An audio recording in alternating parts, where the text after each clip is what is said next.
Okay, so we're out for a bimble today. It's Sunday afternoon. Just been out with the family to have breakfast on the canal side, and now we're out up to the Chopper Bowl. I'm going to catch up with my new riding buddy Andy, who has also got a Ducati Multistrada. We met through the I think it was Facebook or something, but to see someone else out, and he's got a brand new Multistrada V4S full like this, and he's due for a service this week. So anyway, just thought I'd do a little video today because I'm for the first time using Ducati Connect, which is the app and connection service between rider and bike. And as well as having access to phone, contacts and music, you have this, which is the sat-nav, which is Sygic or Cinta, I forget what it's called, Sygic, whatever. I'll put it up on the screen.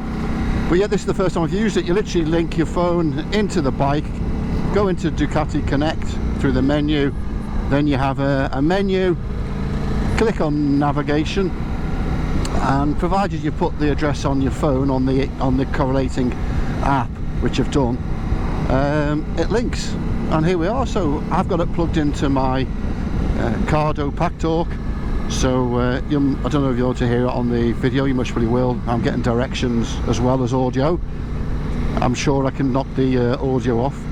But yeah, I just thought I'd try it. I have got the bracket for here to put my Garmin Zumo XT on. I'll use that for when I'm doing the trips. In fact, we've got one set up.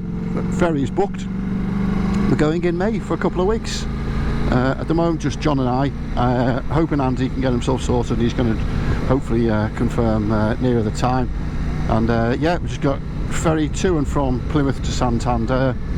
The current plan is Picos, Portugal, and then back through central Spain, but we'll just a bit of serendipity. So anyway, yeah, just back to this sat-nav. Before I bought the bike, I'd heard people slagging off the Ducati Connect app, didn't work, blah blah blah. I've just found it really easy. It's just gone straight through. I think the information is still here on the dial, so I can still got my speed, my fuel, my gear, my connections, the time, temperature, air temperature. Yeah, got everything here, and really clear screen. So far, so flipping good.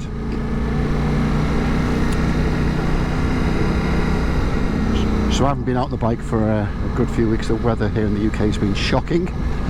Thanks for everybody that's watched the last video I did on the is it worthwhile doing the ceramic coating.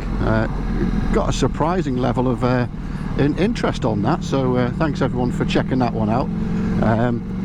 The weather this morning has been horrible. The sun's out, so the roads are starting to dry, so whether I give the bike a wash tonight or during the week, I don't know, just to see what this coating is like. It's been on for, must be getting on for 2 weeks now since I applied it. I haven't tested it, I haven't even poured any clear water over it just to see if it just beads off like I hope and expect it to do. So yeah, so heading up to see Andy up towards Clitheroe, and then we're going to the Chopper Bowl, and so just out for 2 or 3 hours.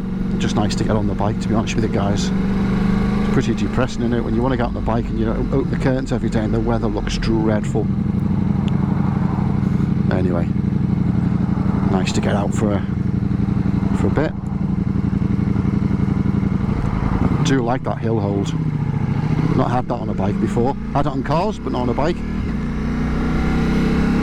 Love the sound of this exhaust. If you haven't watched the videos before, this is the full, or should I say 3/4 system, the Acroprovic.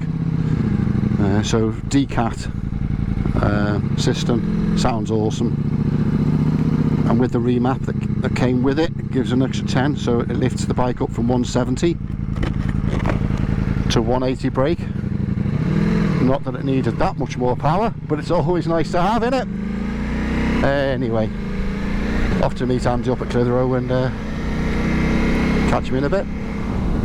So anyway, so in terms of mods for this bike, I'd actually ordered and received a new screen. When we were ordering it, it was a bit awkward trying to find the right model, and we weren't 100% sure, but anyway, we got there in the end because I was looking for this screen but in this smoked glass sorry, smoked effect, similar to the two winglets on either side. Anyway, it came in a box, and opened it the other day only to find it was a completely clear screen. Anyway, spoke to Ducati, and apparently they don't do one for this bike, not an OEM Ducati one anyway, so that got returned and money refunded, which is all a bit strange because these winglets are smoked. Anyway, so you would have thought there'd be a smoked screen, but the suggestion was these were aftermarket winglets, which I don't know if they are or not. I didn't think they were. Anyway, so back to square one on the screen. I do like a smoke screen. I find it just keeps a little bit of reflection off the dials and when you have the sat nav on. So the only mods I've done so far is put the tail tidy on the back, which really does finish the back of the bike off nicely. And obviously extra 5 horsepower, as we all know, for tail tidies. It was a bugger putting on, to be honest with you. That cables I had to hide. Anyway, it got there in the end, but it was a bit fiddly. The actual product was great. The build quality of Evotech, as everyone that's used it before knows, it really is awesome kit. There we go. So yeah, so to be honest with you, as a bike goes, there's not really that much I can do to it, nor want to do to it. As I said, I've got the bracket to put on for the Garmin.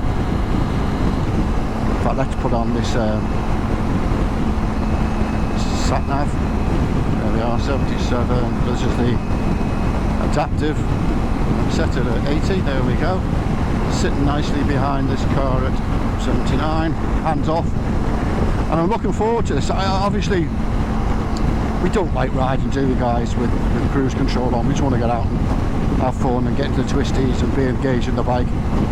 But if you do thousands of miles over a long trip and you've got some long slogs like we do in a few weeks down to Plymouth, that would be great, really relaxing, even if it's just to be able to relax the right hand for a few minutes in comfort, knowing that the bike is going to look after itself in terms of speed. Obviously got to keep your sensors alert and visibility and there we go, blind spot indicator, and awareness of the vehicles. But yeah, this is going to be a great bike for touring. Now that was interesting. So that's the first time this bike's done that. I don't know if you picked it up,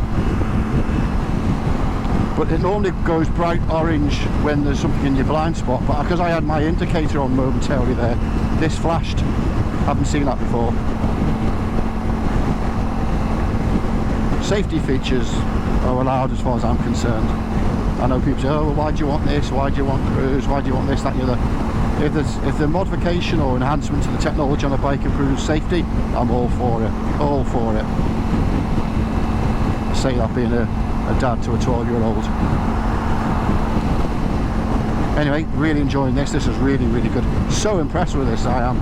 It's giving me my ETA, what, 14:20, 42 minutes away, 41 kilometres. I'll have to change that to miles, that's in the metric. Coming off in 16 kilometres again, 15. So yeah, really impressed. Right, well, so much for safety-based technology features on the bike. But you can't bloody legislate for dickheads in Range Rovers. Some Range Rovers just pulled out from the middle lane into the outside lane, right alongside me, nearly pushed me into the central reservation. Fucking hell.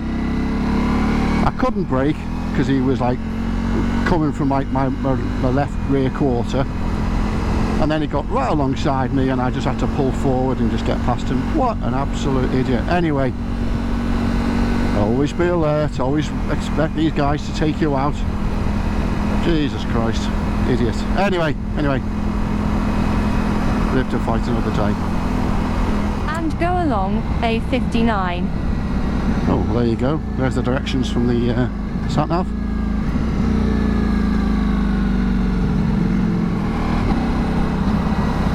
So yeah, looking forward to the trip to Spain. Really am. Put the bike through its paces.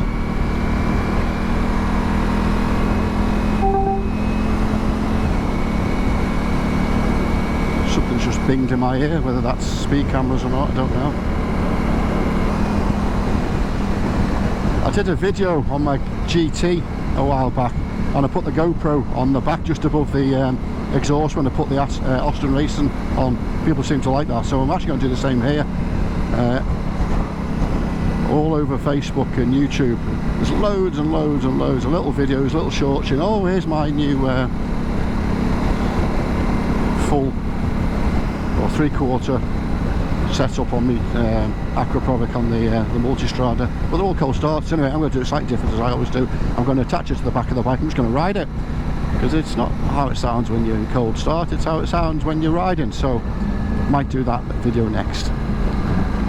Little fun one. Fun, is that the right word? Childish? Yeah, definitely. Look, speed cameras on the sat nav. Speed camera. Oh, I didn't know I had that. Hey, that's good. That's good. I don't think I'd use this system for touring and, you know, doing routes. I think point A to point B, yeah, brilliant. You know, if you want to sort of, I don't think you can actually import GPX files into this system. So it is literally sort of get me to point A type of system, which obviously suits the majority of the occasions. Speed camera is ahead. Oh, speed camera ahead again. I do like this system. Functionally anyway, bearing in mind it's, you know, something which everyone used to slag off before I bought the bike. I'm thinking, oh, I'll never get around to using that, but yeah, so far so good. Not bad for 0 pence. Oh, it was good. The system took me a particular route, but the road was closed, level crossing on the railway, blue lights everywhere, road shut. I literally just forced the bike to a different road, recalculated and brought me around the hazard. So it's actually got some good intelligence in the navigation capability of this system as well, so really, really good. I'm recommending it. For those doubters, have a go. Maybe it's improved over the years, I don't know, but first impressions, yeah, as I said before, very, very good indeed.